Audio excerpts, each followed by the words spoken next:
কমলিনী, কমলিনী, কমলিনী কোথায়? কিরে দাদা, কি হয়েছে? কোনো গোলমালে পড়েছিস নাকি? তোর বৌদি কোথায়? ডাক্তার বৌদিকে। কি হয়েছে কি তীর্থ?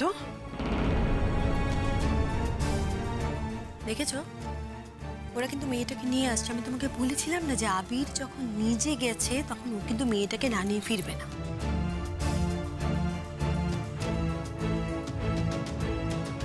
এই তো দেখছি, অদ্ভুত লাগছে তো।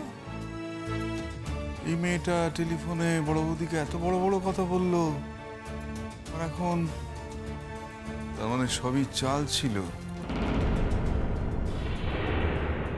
তীর্থ, আমি তো দেখতে পাচ্ছি তুমি শালুককে নিয়ে এসেছো, কিন্তু ওর যদি আপত্তি থাকে তুমি জোর করে আনলে কেন ওকে? এই উত্তরটা শুধু মাই দিতে পারবে। মা কোথায়? বাবা তো অনেকক্ষণ ধরে মাকে ডাকছে। মা নিচে আসছে না কেন?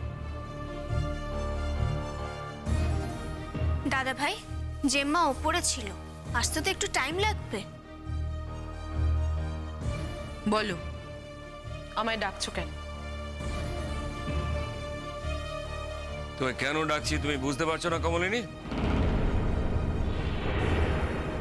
হ্যাঁ, খানিকটা তো বুঝতেই পারছি। তুমি আর তোমার ছেলে দুজনে মিলে আমাকে শুলে চড়াবে, সেই জন্য আমার খোঁজ করছো তো? শুলে চড়ানোটা বড় কথা নয়, আর তোমাকে শুলে চড়ানোটা আমার হাতে নেই। কিন্তু আমি তোমাকে একটা প্রশ্ন করতে চাই, কেন করলে এটা? এইটুকু একটা মেয়ে তোমার প্রতিদ্বন্দ্বী হয়ে গেল কি করে, যার জন্য তোমাকে এতগুলো মিথ্যে কথা বলতে হলো? যে মাকে আমি কোনোদিন চিনতাম না, তুমি আমাকে তোমার মধ্যে থেকে সে মাকে কেন চেনালে? কেন মা? এর কি কোনো প্রয়োজন ছিল?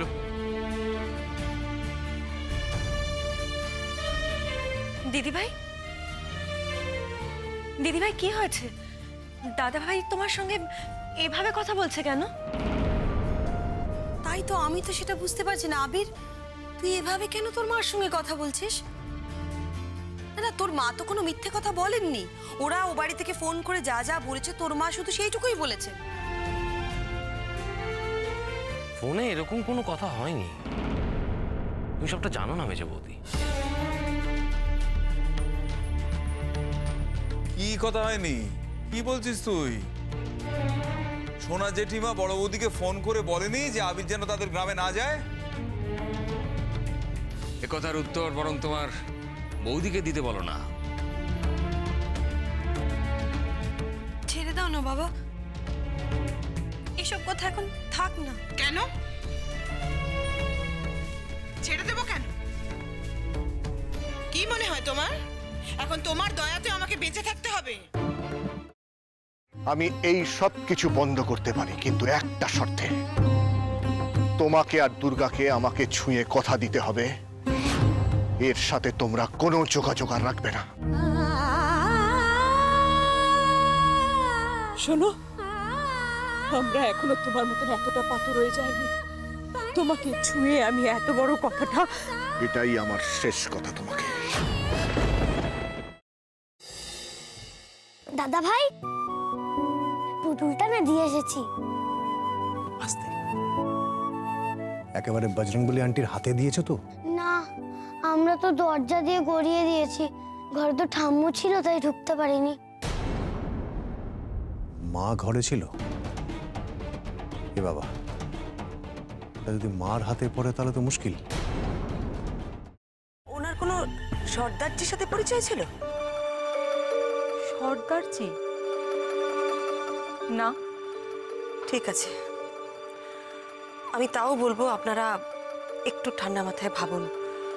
আসলে আমার জানাটা খুব দরকার। আমি তাহলে আসি, কিছু মনে পড়লে আমাকে অবশ্যই জানাবেন। আচ্ছা।